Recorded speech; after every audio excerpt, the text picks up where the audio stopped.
अरे इसे जंगल में छोड़ आओ, हमें यहाँ शैतान नहीं चाहिए। तो ठीक है, हम ही शैतान को ठीक करते हैं।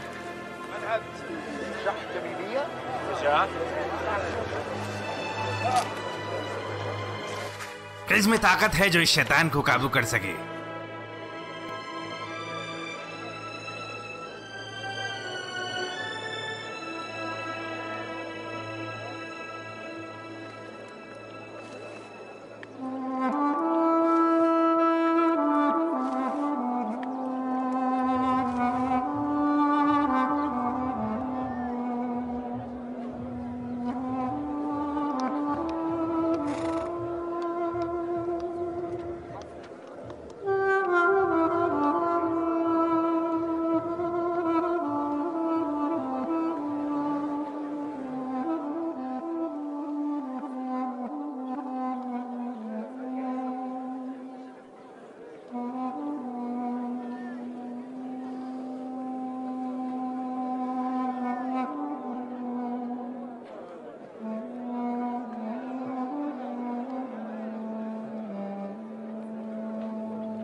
आज तो ऐसा लगा जैसे सारे मर्द आपके प्यार में गिरफ्तार हो गए या खौफजदा।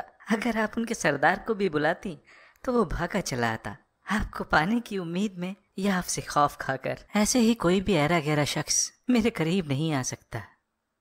तो फिर कौन? जिस शख्स का शैतान मेरे शैतान पर काबू कर सके या बराबर का हो। तो क्या इसीलिए आज तक आपने सारे रिश्तों को ठुकरा दिया, क्योंकि कोई भी बराबरी का नहीं मिला? मैं उनमें दो चीजें ढूंढती हूँ जो मुमकिन नहीं। फर्मा बरदारी, ताकि वो मेरी इताअत कर सकें, और जब ऐसा करते हैं तो मैं उन्हें नकार कर अपना सिपाही या खादिम बना लेती हूँ। बिल्कुल उस बेलगाम घोड़े की तरह। जब मैंने उसे लड़ते और बगावत करते देखा तो उसके हुस्न और कुव्वत का जादू मुझ पर चल गया, और वो जब खामोश होकर मेरे आगे झुक गया तो उसका जादू खत्म हो गया। कुछ पुजारी आपके बारे में लगातार बड़बड़ाते हैं, कहते हैं कोई जादूगरनी है या ईसाई। ऐसा है तो वो ईसाइयत को छोड़कर शैतान की इबादत करती है।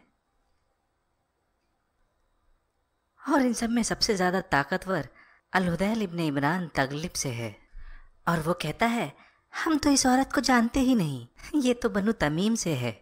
न हम जानते हैं इसके अब्बा को, इसकी अम्मी को, इसके भाई को, इसकी बहन को। इसके हालचाल भी कुछ ठीक नहीं दिखते, और मर्दों पर हुकूमत चाहती है।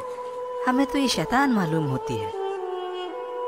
उसे बस इसी बात का गम है कि लोग उसे छोड़कर मेरे पास आते हैं। जब भी उनमें कोई परेशानी होती है या झगड़ा होता है, उसे जल्दी पता चलेगा कौन किसकी इताअत करेगा।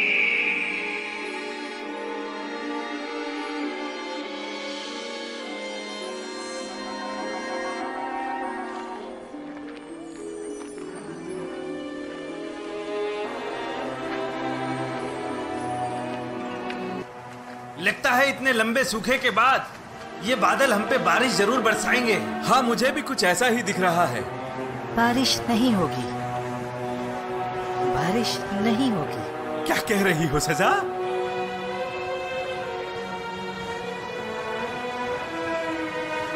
बारिश नहीं होगी। तुम कैसे जानते? क्या तुम्हें गैब से खबर आई है या शैतान ने तुम्हारे कानों में आकर कुछ कहा? कौन हो तुम और तुम्हारा सलीब कहाँ है? क्या तुमने अपना दीन छोड़ दिया है और शैतान की पुजारन बन गई हो?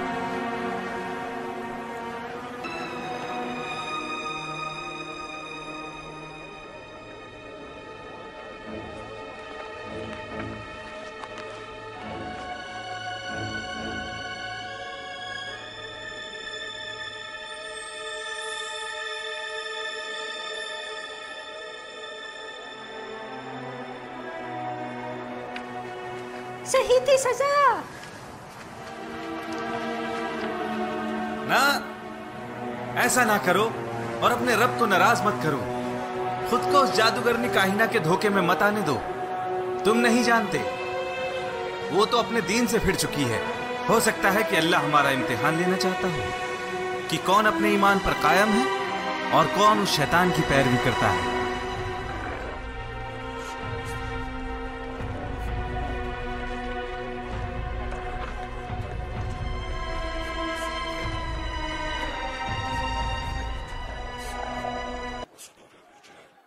आइए, खैर मकदम है।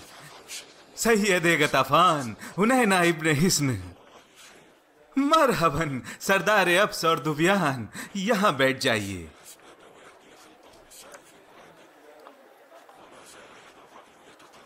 तुम नबी हो? हाँ, मैं नबी हूं। क्या तुम्हें वही आती है? भला वही के बगैर कौन नबी हो सकता है? मुसैलिमा बनु हनीफा भी नबी होने का दावा करता है। अब इतने सारे नबी हो चुके हैं, समझ नहीं आता किस पे यकीन करूं। तो आप अपने साथी बनु असद के नबी पर भरोसा रखें, वो तो आपके करीबी भी हैं। तो क्यों ना तुम मुझे कुछ अपनी वही के बारे में बताओ।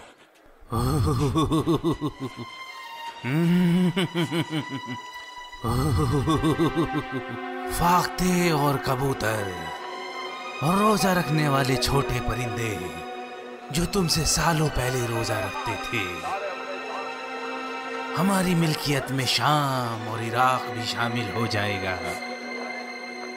देखो, हम जाहिल लोग तो हैं नहीं जो तुम्हारी बातों में आ जाएंगे। वल्लाही जो कुछ भी तुमने कहा वो किसी बेवकूफ नजूमी का ख्याल लगता है, मगर हमें इससे कोई लेना देना नहीं। हम बस उस पर यकीन रखेंगे जो इस जंग को जीतेगा, और तुम बनी असद इसके सही हकदार हो। तुम्हें नहीं मालूम अबू बकर ने हमारे साथ क्या किया? धुलकस्सा में, फिर दुल्हासा और रबादा में हमने उनसे समझौते की पेशकश की, कहा कि नमाज पढ़ेंगे मगर ज़कात ना देंगे, लेकिन वो राजी ना हुए। अपने साथियों के साथ हमसे जंग की और हमारे लश्कर को बिखेर कर रख दिया। लेकिन अब हम नमाज और ज़कात दोनों ही छोड़ देंगे, और वो करेंगे जो हम इस्लाम से पहले किया करते थे। अगर चाहो तो हम यकीन लाएंगे कि आप ही नबी हैं। हम अपने कौम को आपके लोगों के साथ शामिल करेंगे ताकि हम साथ मिलकर उनसे जंग लड़ सकें। हम पहले एक साथ ना थे जिसकी वजह से हम जंग हार गए। आप अपनी शायरी करो या ना करो ये आपकी मर्जी, आप नबूवत का दावा करो या ना करो ये भी आपकी मर्जी। असल इम्तिहान तो मैदान जंग में ही होगा, तो जिसकी तलवार गालिब होगी उसकी राय भी गालिब होगी। अरे कोई देखेगा इस बंदे को, क्या हो गया? इसकी हालत खराब है, इस पर शैतान ने कब्जा कर लिया है। उस पिता, बेटे और पवित्र रूह के नाम से मैं हुक्म देता हूँ इसे छोड़ दे। उस पिता, बेटे और पाक रूह के नाम से मैं कहता हूँ तू इसे छोड़ दे। ऐ शैतान, मैं तुझे हुक्म देता हूँ इस लड़के को छोड़ दे और जहाँ से आया है उसी दोज़ख में वापस चला जा। निकल बाहर, निकल बाहर, निकल बाहर। पीछे हटो और मुझे इसे देखने दो। दफा हो जाओ यहाँ से। भला तुम्हारा क्या काम? तुम देख चुके हो, इसे कोई फायदा नहीं हो रहा, तो मुझे कोशिश कर लेने दो। इसे ज्यादा नुकसान भी हो सकता। जाओ यहाँ से। ये एक बार में दो शैतानों को बर्दाश्त नहीं कर सकता। हाँ, तो इसमें क्या हर्ज है कि अगर ये कोशिश करे तो। और वैसे भी हमारा दीन तुमसे अलग है और ये इंसान भी, हम इसे जानते हैं।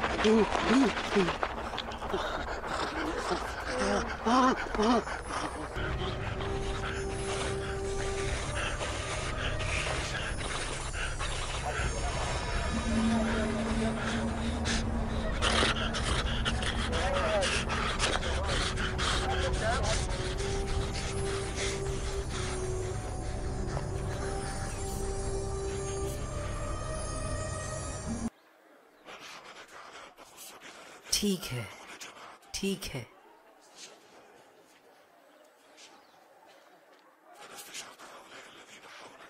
कहाँ हूँ मैं? क्या हुआ था मुझे? ठीक है, घबराने की कोई बात नहीं। इसकी बातों में ना आओ। क्या तुम सब बेवकूफ हो? मैंने बढ़िया काम किया ना? अगर तुमने मुंह खोला और ये बात किसी को बताई तो तुम्हारा वो हाल करूंगी कि दोबारा उठ नहीं पाओगे।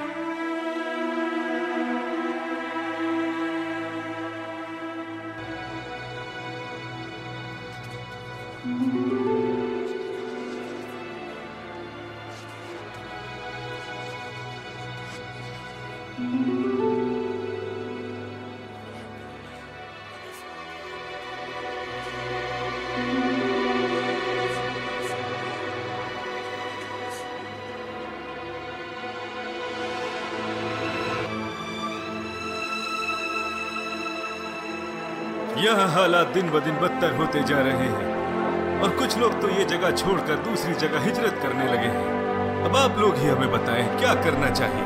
मेरी मानो तो हमें अपने लोगों को किसरा भेजना चाहिए, शायद हमें वहाँ से कुछ मदद मिल जाए। फारस में भी इस वक्त हालात कुछ ठीक नहीं है। मेरा नहीं ख्याल कि वो आपकी मदद करेंगे जब तक कि आप लोग उनके खादिम न बन जाएं। और जुकार की जंग में जो कुछ हुआ उसके बाद मुझे नहीं लगता कि वो आप पर यकीन करेंगे। मलिक रोम के पास अपने लोगों को भेजें और वहाँ के गस्सानी अरबों से अपने लिए मदद की गुहार लगाएं। भला रोमी बादशाह तुम्हारी मदद क्यों करेगा जबकि तुम्हारा उससे कोई लेना देना नहीं? क्या हो गया है तुम्हें? माशरा है तगलिब और रबिया, क्यों खुद को कमजोर समझते हो? क्या लड़ने की ताकत खत्म हो गई है? ना तो तुम फारस से ही हो और ना तुम रोम से, और ना ही तुम अरबी जजीरा के नज्द और हिजाज से हो। वक्त गुजरता जाएगा और तुम्हारी हालत सड़क पर पड़े एक पत्थर की तरह हो जाएगी। खुद को बुज़दिल और नकारा महसूस करोगे। फिर भला कौन तुम्हारी मदद के लिए आएगा? क्या तुम अरब से आई हुई खबरें नहीं सुनते हो? मदीने के खलीफा अरबी कबीलों के खिलाफ सख्त कार्रवाई करेंगे जिन्होंने इस्लाम को छोड़ा है। फिर यमन, हद्रमौत, ओमान, अलबुरान, बहरीन और बनु हनीफा के इलाके असद, गतफान और दुबियान, सभी को बादशाह चाहिए और अपने नबी पर फख्र करते हैं। तुम इनके आगे कहाँ ठहरोगे? जल्द ही इनमें से कोई एक जीतकर अरब जजीरे का मालिक बन जाएगा। फिर वो तुम्हारे खिलाफ खड़े होंगे और तुमसे तुम्हारा मुल्क छीन कर तुम्हें गुलाम बना लेंगे।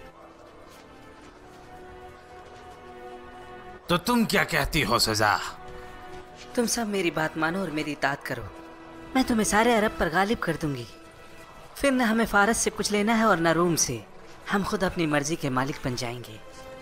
अल्लाह के फजल से मेरा 2 कबीलों के साथ रिश्ता है। मेरे मामाओं की तरफ से तगलिब और उनके रिश्तेदारों की तरफ से रबिया। तुम मेरी इताअत करो और मैं तुम्हें यहाँ से बाहर निकालूंगी। मेरे खुद के लोग बनु तमीम मेरा साथ देने से पीछे नहीं हटेंगे। फिर हम सारे मिलकर अरब में सबसे ज़्यादा ताकतवर हो जाएंगे। अगर हमने अबू बकर को मदीना में हरा दिया तो सारा अरब खुद झुककर हमारे घुटनों पर आ जाएगा। एक ऐसी औरत जो नबी है और जिसके पास जन्नत की फौज है।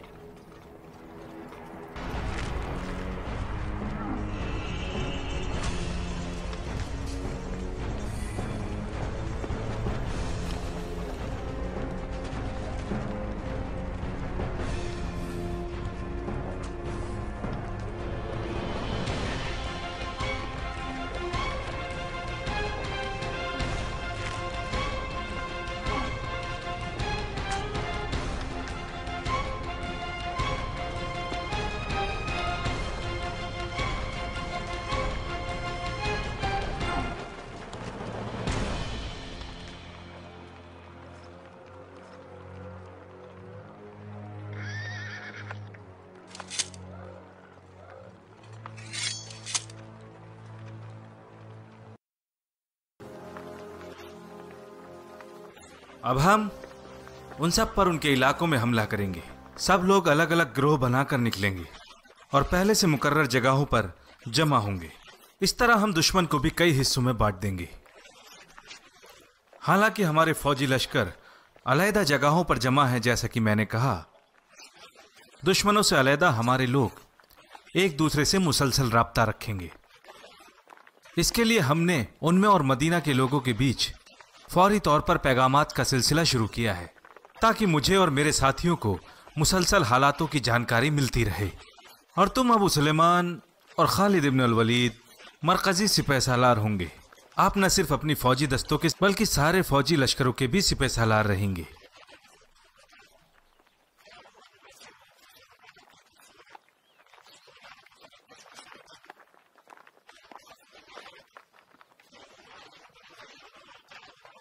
मुझे बड़ी खुशी होती कि खलीफतुर रसूलुल्लाह आपके साथ साथ मुझे भी जंग पर जाने की इजाजत दे देते। आपकी जरूरत यहाँ पर ज्यादा है उमर। हम आपको जंग में मायूस ना होने देंगे, यकीन रखें। अल्लाह आपके साथ है, वो जरूर आपको हिम्मत देगा और आपकी मदद करेगा। जहां तक फतेह की बात है, अल्लाह का वादा यकीनन सच साबित होगा।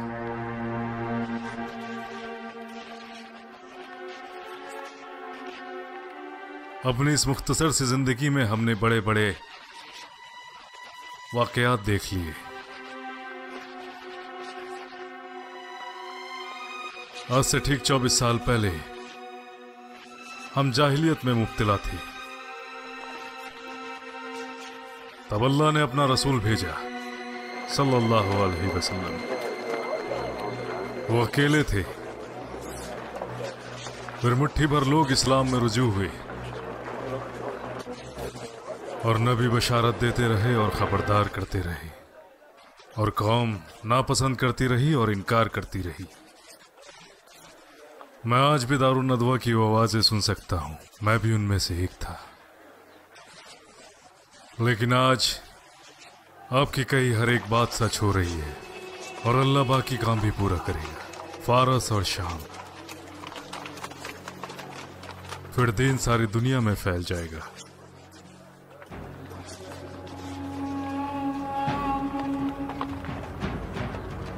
लेकिन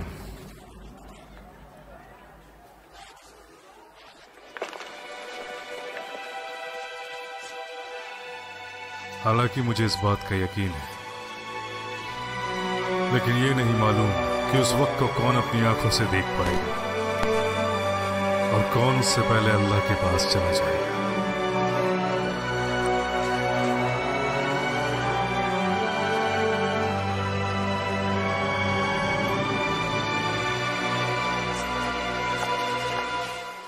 अब आप लोग थोड़ा आराम कर लें। कल आपको खालिद के लश्कर के साथ जाना है। वो ना तो खुद सोता है और ना ही किसी को सोने देता है। अल्लाह तुम्हें अपने अमान में ले और तुम्हारे अमालों को भी। अब अल्लाह ही तुम्हारा निगहबान है।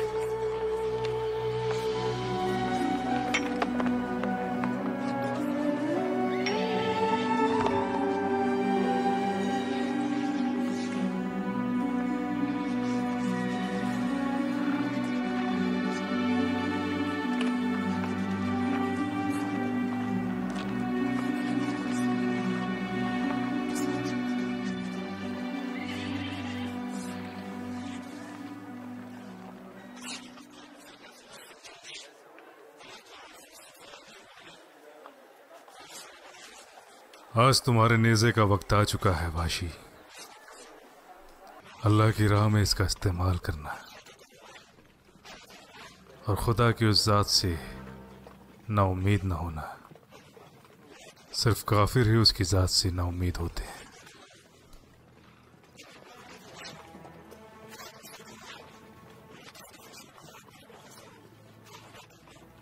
बिस्मिल्लाहिर्रहमानिर्रहीम।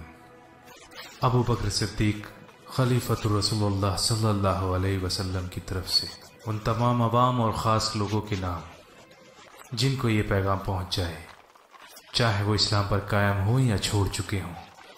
मैंने आपके लिए एक लश्कर भेजा है जिसमें मुहाजिरीन, अंसार और ताबईन और बाएहसान लोग हैं।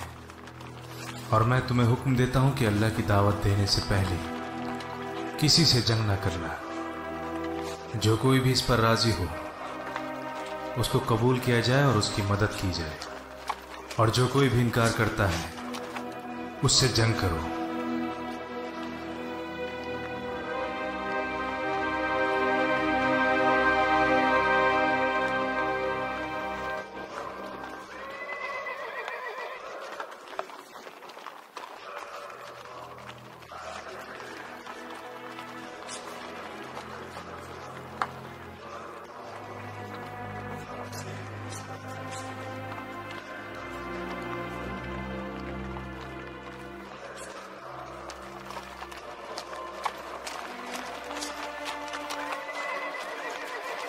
दोनों लश्कर आमने सामने हैं। अब क्या हुक्म है आपका? जिब्रील ने वादा किया है कि शानदार वही लाएंगे जिससे मैं बीमारों को शिफा दूंगा। बस उसी का इंतजार है।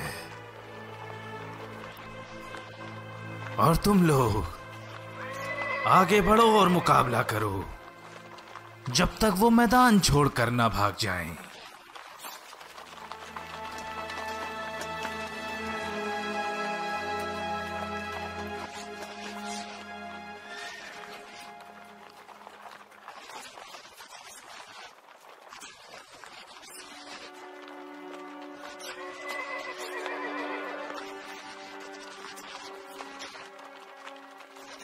सालिम,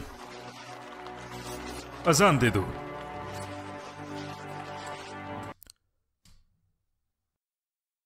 अल्लाहु अकबर, अल्लाहु अकबर, अल्लाहु अकबर, अल्लाहु अकबर। अशहदु अन ला इलाहा इल्लल्लाह, अशहदु अन ला इलाहा इल्लल्लाह, अशहदु अन्न मुहम्मदर रसूलुल्लाह, अशहदु अन्न मुहम्मदर रसूलुल्लाह। हय्या अलल फलाह, हय्या अलल फलाह। अल्लाहु अकबर, अल्लाहु अकबर, अल्लाहु अकबर, अल्लाहु अकबर। ला इलाहा इल्लल्लाह।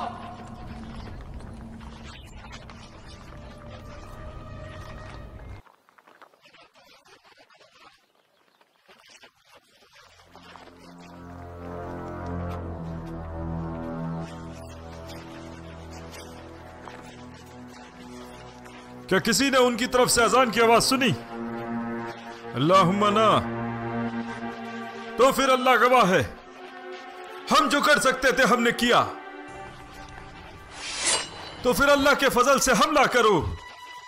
अल्लाहु अकबर, अल्लाहु अकबर।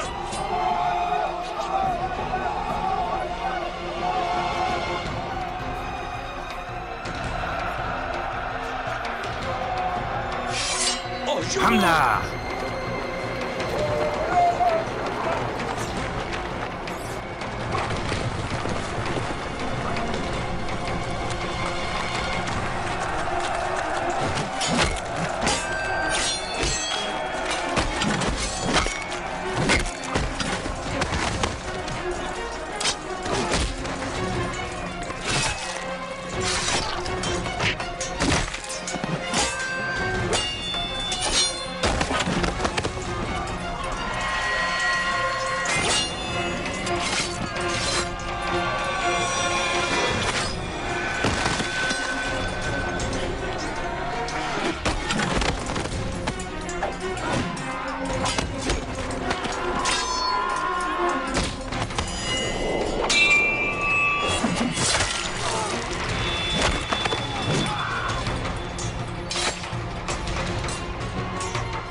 क्या है जिब्रील?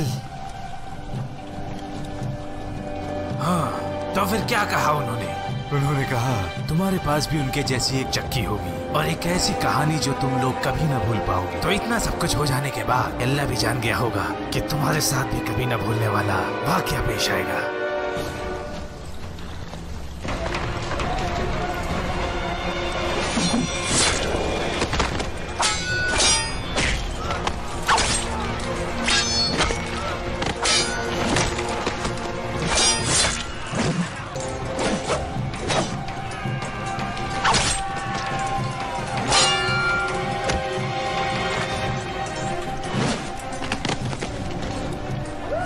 भागो, भागो यहाँ से। अपने ऊंट पर चलो नवार। या बनी फजारा, तुम लोग भी जाओ, मैं भी जा रहा हूँ।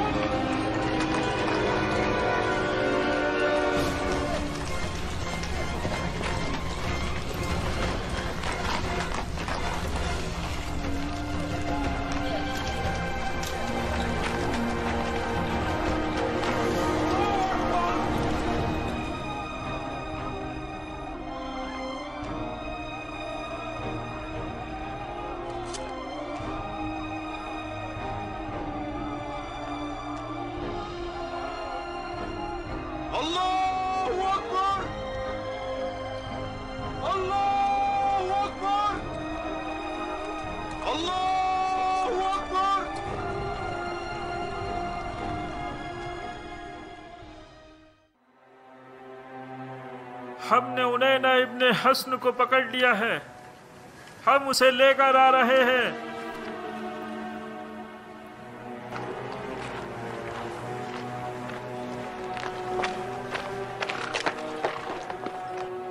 उनैना इब्ने हस्न, आखिरकार अल्लाह ने तुझे हमारे हवाले कर ही दिया। अल्लाह के दुश्मन अजय के पास इसको पकड़ा है और वो झूठा तुलेहा वो भाग गया। तुम्हारा नबी कहाँ भाग गया? नहीं मालूम, मगर इतना जरूर पता है कि वो एक झूठा और मक्कार है। और फिर भी तुम उसकी इताअत करते रहे। जंग के लिए वो जरूरी था। लोगों में सबसे बड़ा शैतान वही बेवकूफ है जिसकी लोग इताअत करते हैं। इसे इसके लोगों के साथ जंजीरों से बांध दो।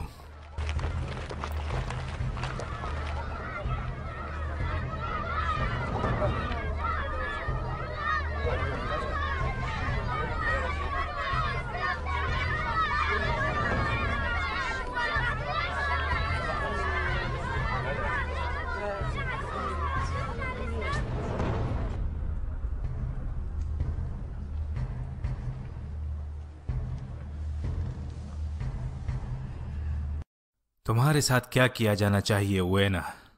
मुझे माफ कर दिया जाए और मैं तौबा करता हूं। मैं अपनी कौम का सरदार हूं। अगर मैं इस्लाम लाता हूं तो मेरी कौम भी मेरे साथ दाखिल होगी।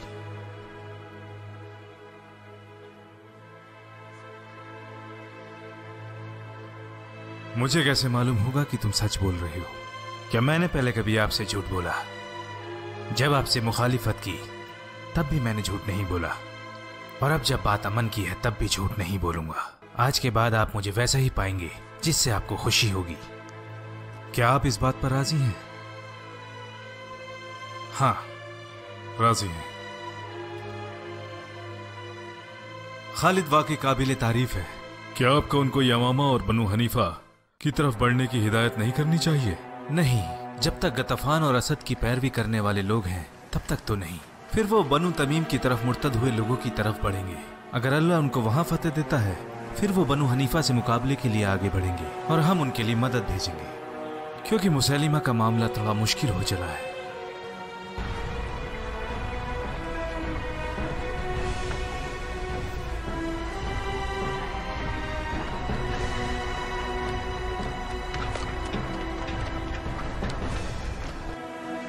आप में से मलिक इब्ने नुवेरा कौन है? बनु तमीम से यरबू के सरदार।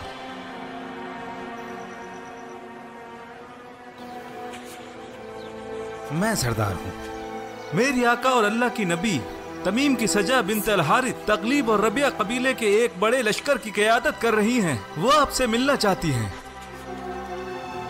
या तो आप चलें और उनसे मिलें, या फिर उनके इस्तकबाल की तैयारी करें ताकि वो आपसे आकर मिल सकें। क्या चाहिए उन्हें? जो रब ने वादा किया है।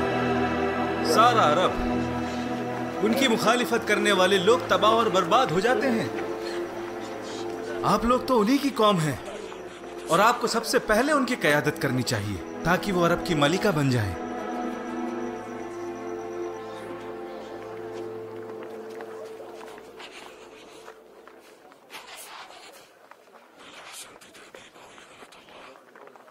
कहाँ है तुम्हारी नबी?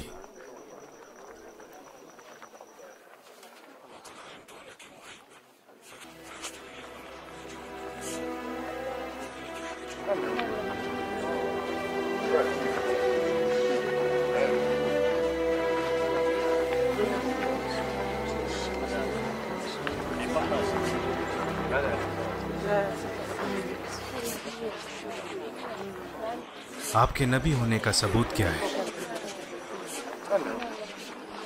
ये तेज धार तलवारें और ये नोकदार नेज़े तकलीफ और रबिया की निगहबानी में तेज ऊँटों पर है, जिनको जंग में अपनी मौत का भी डर नहीं।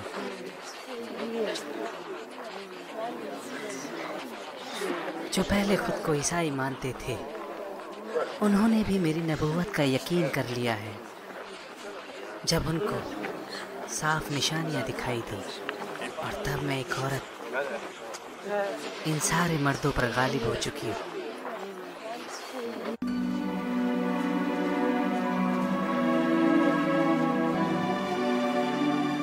ये मेरी बीवी लैला है, उम्मु तमीम।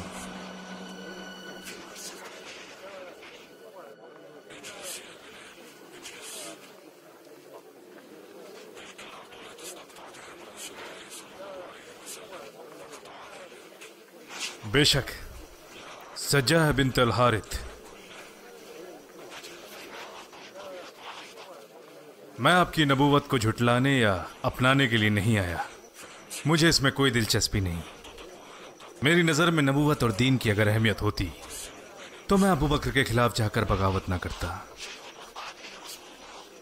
मगर हम दोनों का निशाना एक है। जो कुछ भी तुम्हारे पास है उनमें से मुझे सिर्फ दिलचस्पी है तेज तलवारों में, निशाना लगाने वाले नेज़े, तेज तर्रार सवारियां और वो सारे इंसान जो मौत से नहीं डरते। मैं तमीम का सरदार हूं, मगर आपके कुछ कबीले और मेरे कुछ कबीले वालों ने मिलकर मेरी मुखालिफत की, मुझे कमजोर कर दिया। अगर आप अपनी फौज को मेरी फौज के साथ मिलाने पर राजी हैं तो मुझे उम्मीद है कि हमें सारे अरब पर सरदारी मिल जाएगी। आप तमीम से हैं, आपको हमारे साथ होना चाहिए। या फिर आप अपनी फौजों को मेरी फौजों के साथ मिला लें और मेरे झंडे के नीचे जंग करें। हाँ, मेरा ताल्लुक तमीम से है, तो आप और आपके लोग मेरी इताअत कर सकते हैं। हालांकि मेरे अब्बा तमीम से हैं और मेरे मामा तगलिब से, और वो लोग सब कुछ छोड़कर मेरी इताअत करने पर राजी हो गए। इसके अलावा रबिया कबीला भी मेरे साथ जुड़ चुका है, तो अब मेरे पास तगलिब और बाकी रबिया है, और फिर तमीम अगर तुम हाथ बढ़ाओ। मुसैलिमा और बनु हनीफा का क्या? वो भी रबिया से ताल्लुक रखते हैं? या तो वो मेरी इताअत करेगा या फिर उसे उसी के इलाके में शिकस्त मिलेगी, लेकिन वो बात की बात है। अभी क्या सोचना। तुम अपने खाविंद को नसीहत क्यों नहीं करती लैला?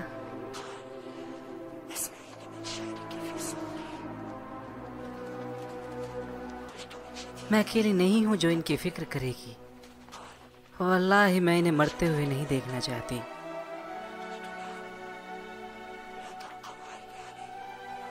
इतनी बहादुरी, सादगी और खूबसूरती, वल्लाही एक इंसान में इतनी खूबियां कहाँ मिलती हैं। मैं आपको कल तक का वक्त देती हूँ।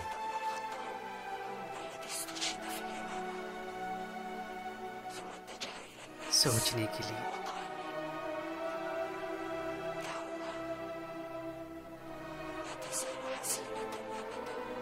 बताओ मुझे, ऐसा क्या हो गया है मालिक?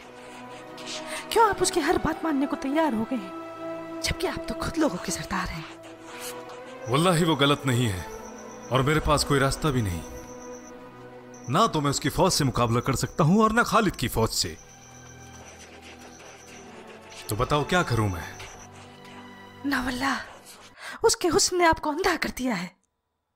मुझे मालूम नहीं था कि एक शैतान भी इतना खूबसूरत हो सकता है कि अपने हुस्न के जाल में लोगों को अंधा कर दे। बस करो लैला, मुझे अच्छे और बुरे में फर्क मालूम है। बस करो। ना वल्लाही, आप उसे नहीं जानते। दौलत, शोहरत और औरत, ये तीनों चीजें मिलकर इंसान का दिमाग फेर देती हैं। इससे पहले कि देर हो जाए, खुद को बचा लो। वल्लाही तुम हसद की वजह से ऐसा कह रही हो। क्या हो गया है आपको जबकि मैं आपके साथ हूँ? और क्या कहा उसने?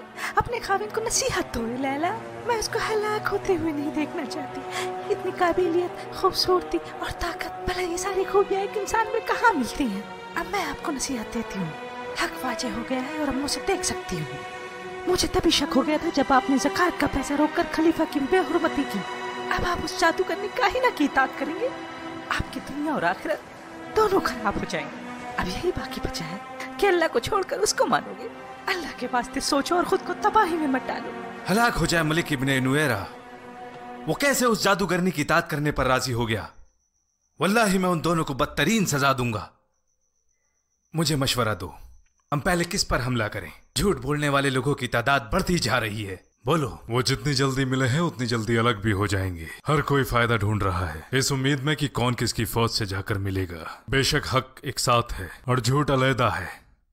मेरी मानो, जब तक हमें उनका मंसूबा पता न लग जाए हमें इंतजार करना चाहिए। अगर वो हमारी तरफ बढ़ते हैं तो हम खालिद की फौज वहां भेज देंगे, और अगर कोई भी पहल ना करे तो हमें पता है कि वो यहां से दूर अपने इलाकों में हमसे जंग करना चाहते हैं।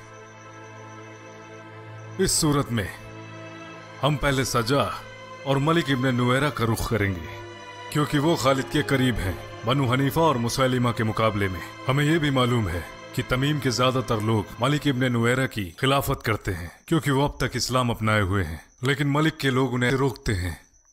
अगर हम उन्हें हरा दें इंशाअल्लाह तो तमीम के मुसलमान हमारे साथ शामिल हो जाएंगे और मुसैलिमा के खिलाफ हम और मजबूत हो जाएंगे।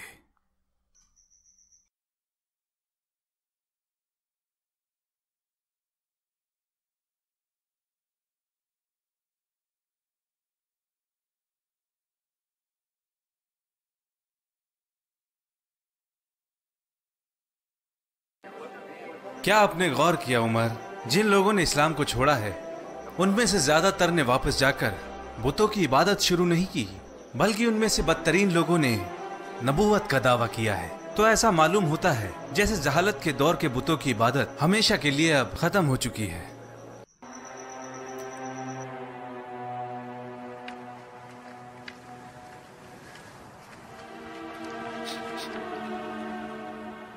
ये क्या कर रही हो?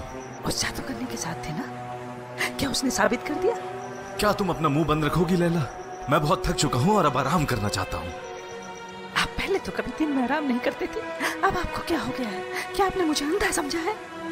वल्लाही अगर आपने उस शैतान औरत का साथ नहीं छोड़ा तो मुझसे बुरा कोई ना होगा।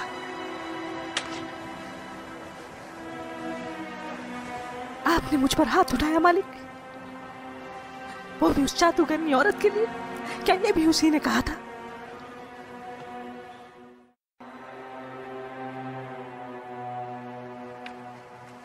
मुझे आजाद कर दे मालिक। हाँ, मैं मुसलमान हूँ और अब इसी पर कायम रहूंगी। मैं अल्लाह और उनके रसूल पर यकीन रखती हूँ और सजा और मुसैलिमा जैसे बेईमानों पर मेरा कोई यकीन नहीं। उन झूठे लोगों को मानने वालों के साथ भी मेरा कोई रिश्ता नहीं। तुम्हें आजाद कर दूं? इससे बेहतर है कि तुम मर ही जाओ। ठीक है, अब अगर मौत ही बरक है तो यही सही है।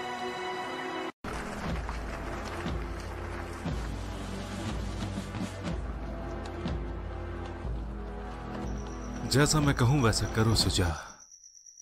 वल्लाही मैंने आपकी सारी शर्तें मान ली हैं और इससे लोग मुझसे खफा भी हैं। हमें इस वक्त मदीना कूच करने को ना कहें क्योंकि अभी अबू बकर नाकाबिल शिकस्त हैं। इस वक्त उनकी हुकूमत का परचम लहरा रहा है यमन, हद्रामौत, ओमान, बहरीन और दूसरे अरबी इलाकों में, और नज़द कबीले ने भी उनकी हुकूमत को तस्लीम किया है, असद, गदफान और उनके साथियों ने भी। और जो बाकी बचा है वो है हमारा और बनु हनीफा का इलाका। हमारे और उनके दरमियान खालिद इब्न अल वलीद है। तो पहले हम बनु तमीम के उन लोगों से आगाज करेंगे जिन्होंने हमारी मुखालिफत की है, और जोर से ही सही उन्हें अपने साथ शामिल करेंगे, और इससे फारिग होकर हम बनु हनीफा और मुसैलिमा की तरफ बढ़ेंगे। हमें पहले खुद को मजबूत करना होगा।